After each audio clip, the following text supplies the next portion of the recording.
Want this?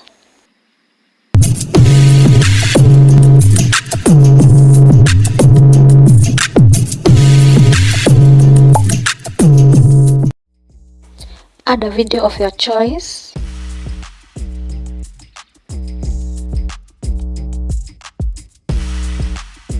Click on text to add a text.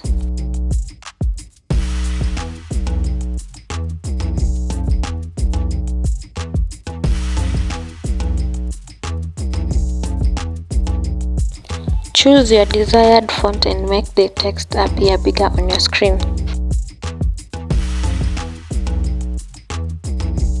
Go ahead and export the video into your gallery.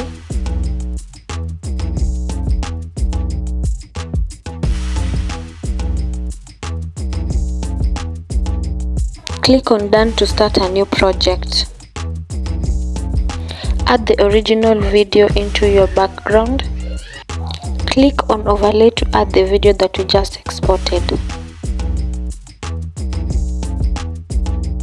Click on Blend to add an effect to the video. Go ahead and choose your desired overlay effect which is pleasing to your eyes. And that is how you make a transparent text into a moving video. Don't forget to subscribe, like, or share for more editing tutorials.